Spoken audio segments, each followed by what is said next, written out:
on the tube. The heat is on for the Piccadilly line engineers.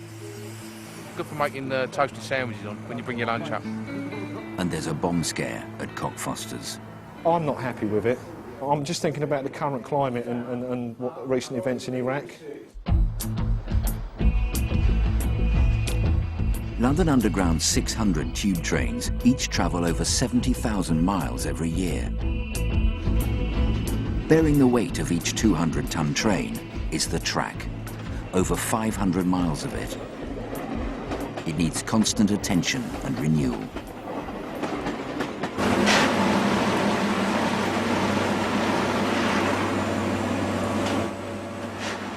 A massive engineering operation is beginning on the Piccadilly line track between Acton Town and Heathrow. It's been 30 years since this track has been renewed, and over the coming weekends, 4,000 tons of ballast, 1,600 sleepers, and over 1,300 metres of new track will be put in place. They've suspended the service while the rails are taken out and replaced.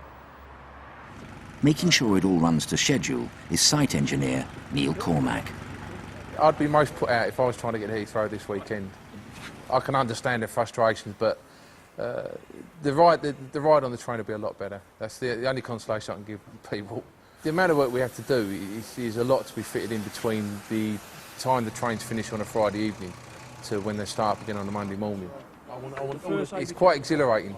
It's a constant go for the 12-hour shifts that we do. It's very rare you actually get a chance to sit down and have a cup of tea. Fimbling Rail, mate, is that all done and how long ago did it finish? It's a very tight window that we're working in. There's not a lot to play with. Not a lot at all. At the opposite end of the Piccadilly line, near Cockfosters, British Transport Police Officer Neil Stevenson can be called out to deal with any kind of problem. The call-out we've got is a suspect bag that's been left on a train, on a Piccadilly line train. The train's been taken out of service and that train's in the depot at Cockfosters. The current terrorist threat climate is very high. We're going to go up and have a look at this item. We'll assess the situation and then make a call as to what happens. Last year, over 600 bags were left unattended on underground trains. Safety comes first, especially because it's only 2 weeks since the bombing of 4 commuter trains in Madrid. Yeah, BX Lima Foxtrot 13. Apparently this item on the train is a rucksack. There has been one previous report of lost property, but that was a briefcase received. We're just going to go and have a look at the said item now and get back to you in due course. And it's been here for a good, hour and 20 minutes. The train has been isolated at the far end of the sidings, as far away as possible from passengers and staff. We've been on the train. It is a rucksack. It's blue and red. I'm not happy with it. No, I'm just thinking about the current climate and what recent events in Iraq. The transport system is an ideal target. Neil is so unhappy with the bag that he asked for permission to completely close Cockfosters station while the situation is dealt with. Unattended bags cause an average of 2 station evacuations every day. Roughly the train's there. This is Cockfosters. Okay, well, it's myself and Mark Sadler here. Oakwood is down here, yeah. So trains will be stopped there, turned round. Probably a few angry people, but we don't care about that at the moment. This is more important. And Cockfosters is going to be shut as well. I've made a request for our vehicle to attend. They've got specialist equipment on that vehicle where they can take X-rays, and then if they're not happy with it, then we can start evacuating and treating it as a serious matter and getting bomb disposal people out. The threat of terrorism is something that all underground staff have to contend with on a daily basis. For Station Supervisor Paul Harper, it's just an occupational hazard. You worry about it because you don't know when you come to work whether you're going to go home at night now, at the moment. You're not sure. I mean, you know, as I say, we come in, but there's no guarantees we're going to go home if something does go wrong. Hopefully they won't do us, but you never know. It's one of them things.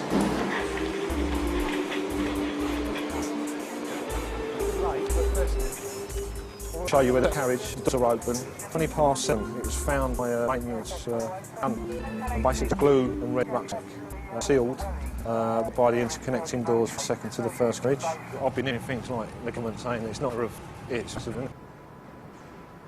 They connect that back, but then if anything with wires shows, that may raise their levels of suspicion. But it's always in the back of your mind, this could be the real thing, but you just get on and do it. If they're not happy with it, then obviously this incident goes on to the next rung on the ladder, which would involve cordoning off the area and possibly calling out explosives officers, bomb disposal. The track replacement work at Heathrow is so far proceeding without a hitch. Gary, John Donkey's back at the start of the job. If we walk right the way down to the east end of the site, we're still at the dig. We're just putting in the bottom ballast. If you walk to the middle of the job, we're putting the sleepers in. If you come to this end of the job where we are now, the rails are in, and then we'll just be putting the assemblies together for the conductor rail. So it's at various stages, but generally we're ahead. But welding 91-metre lengths of railway track together is no simple process. It's some aluminothermic process. Sounds good, doesn't it? I haven't got a clue what it means, but it sounds really good. Fascinates me. I've been looking at them for 12 years and they still fascinate me. You're basically putting molten metal into it to form the joint, and then you have to crop it and grind it. So it just forms like a continuous rail. And was it an hour, Gary, innit, for each weld?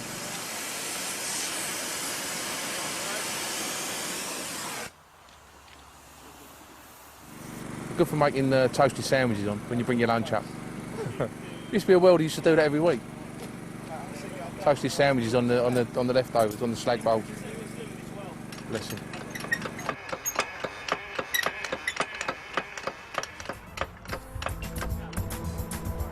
At Cockfosters, the specialist X-ray unit have examined the suspected bomb. PC Neil Stevenson is anxiously awaiting their findings.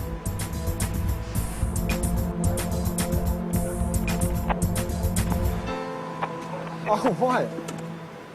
Hey. It's a hooker pipe.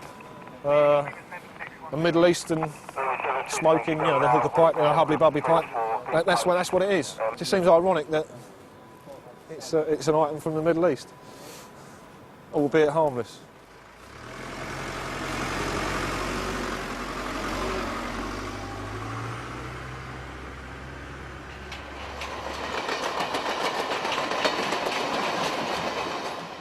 In Northfields, it's an early start for Kevin Kinsella, the man in charge of the Heathrow bus replacement service.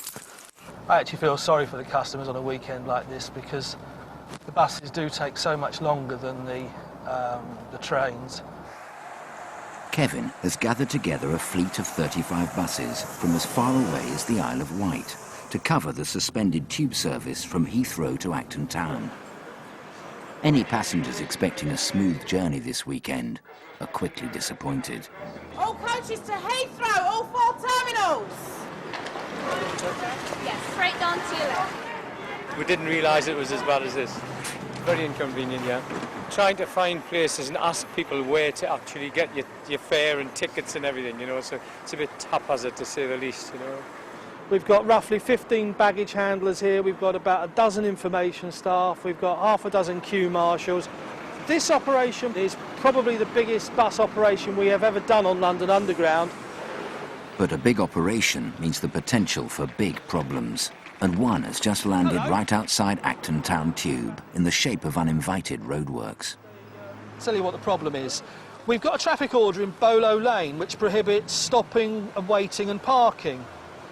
Southern Electric Contracting have turned up and in the middle of the length of road that we've got the traffic order on have dropped anchor, put some vehicles into the middle of this and a JCB and are digging a hole in the road on temporary traffic lights.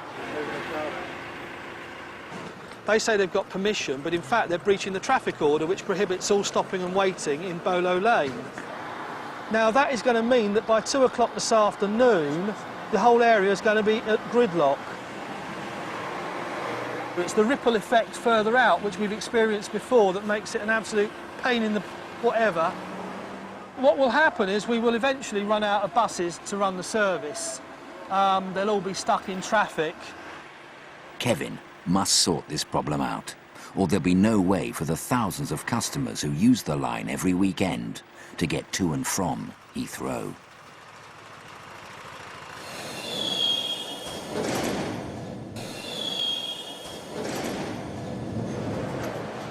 At Acton Town, a handful of road workers are threatening to disrupt the biggest bus replacement service in London Underground's history. Kevin Kinsella has to handle the crisis.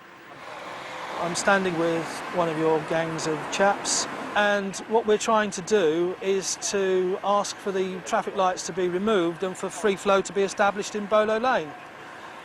OK, that's brilliant. Thank you for all your help. I'm very grateful. Cheers now. Thank you. Bye.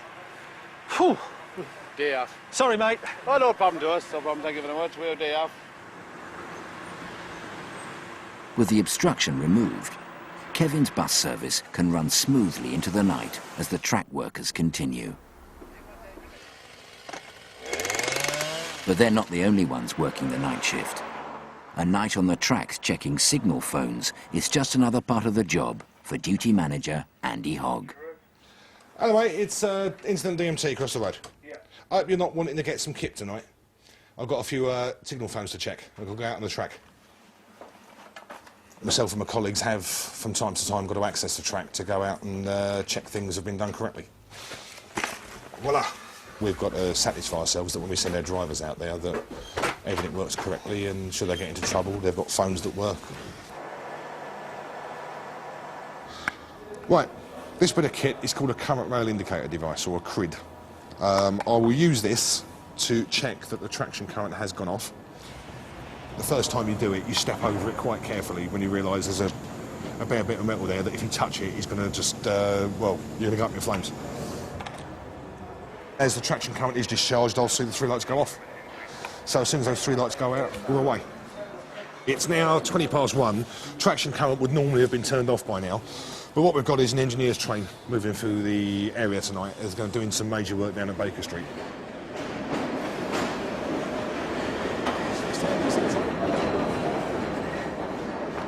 Yes, there is a sort of different breed of person that does night shift.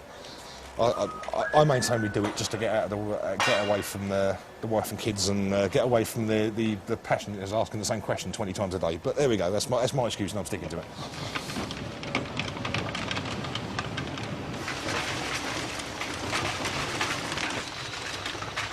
The deadline is looming for the Heathrow track replacement. With only 3.5 hours until trains are set to run over the new track on Monday morning, all hands are needed to get the last work finished. You can't beat a shovel. So I'll leave you to it then now, I won't stop you. So, another hour, yeah? Done. Sorted. We're looking to start clearing the track now. Once we've finished our works, we're just waiting on signals. Once they've tested out and it's all clear, then we can hand the track back and trains can run on this first thing in the morning. While the traction current has been off all weekend at Heathrow, Andy Hogg is waiting for the all clear before he goes onto the track.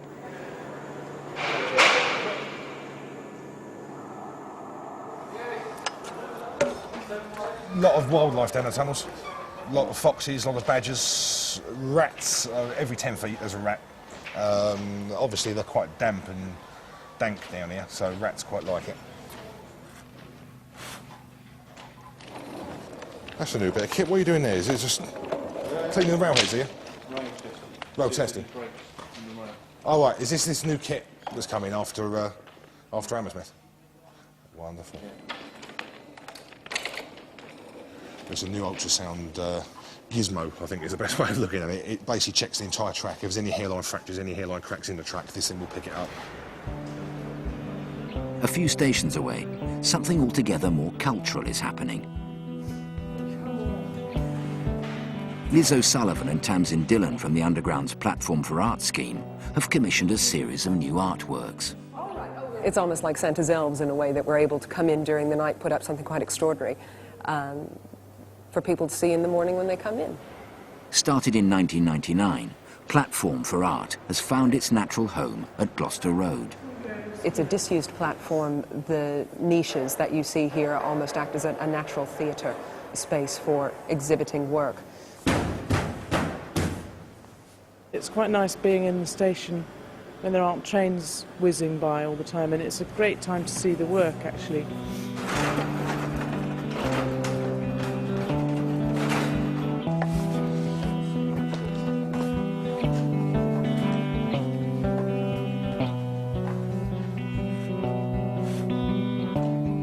Hello, can I order a pizza, please? Oh, mate. Cheers, Tom. Yeah, that works.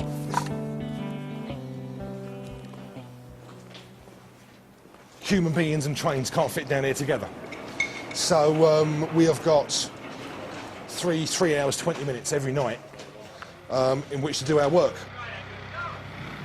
Many a job that they do down here that you or I could do in a house in, would do 2 or 3 person job. Down here you'll find there's 20 blokes, simply to carry all the stuff to site on time and to get all the stuff off on time. That's why track work is very expensive, unfortunately. Very little time, a lot of people. This year, £150 million will be spent on track replacement. With so much at stake, there's no room for error for Neil and his team. We want to get that wheels free in the next hour, which means I want everything off. Trolleys, trains and machines. All right, so how long are you going to be with that train? And if it's, I was say, if it's more than an hour, then it's the wrong answer. Well, it ain't going smooth, is it?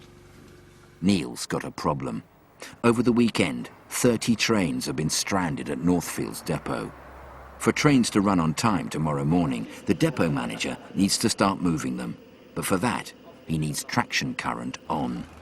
With Neil's men working on the track, this is not an option. The depot, they use this road to bring the trains in and shunt them around to get them ready for the traffic in the morning. So it does have the potential, as I said, to affect the trains and running from this depot out east. The current has to be kept off if Neil's team are to work in safety, even if it means delaying the morning service.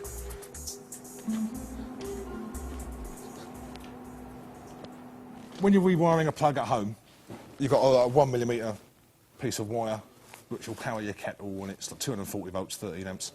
Just to give you some idea of the amount of current we've got going through these rails, this is the cable we have to use. We've got 630 volts, nearly 3,000 amps going through that. There is enough power going through these rails to move a 200-ton train up to about 70 miles an hour. So you can imagine the amount of electricity that's going through it. So when someone touches this, it's good night Vienna. If the work overruns and interrupts the morning service, there'll be financial penalties to pay for Neil's employer, Tube Lines. Neil has to convince the depot manager to give his team some valuable extra time. As long as we can get everyone. Right, if I leave one Boston and one shed open, that's a through road, and it won't affect any train movements. No, that'll be good enough. Yeah? Yeah. So we're playing for that, yeah? Okay. You happy with that? Yeah. I'm still smiling. Just about. Another job. We've always got a plan B and C. We have to have. It comes with experience in this business. You can put a plan on paper, and it's usually changed before the ink is dry.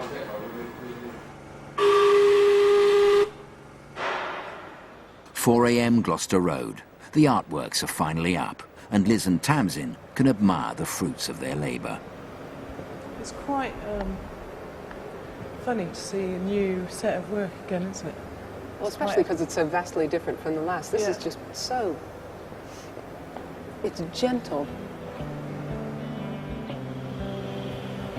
I'm still trying to pick a favourite. I like the cool dude, though.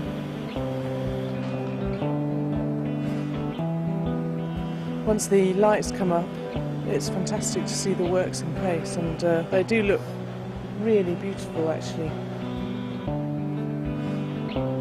I'm keen to get home. It's and get to sleep. I'm pretty ready to hit the hay, yeah. In a male-dominated environment, Liz and Tamsin aren't the only women on the night shift. Olivia Newton-John. Who put her there and how long she's been there, I don't know, but there she is, smiling at you when you come round the bend. Well, there we know. Look, she's not doing any harm, so...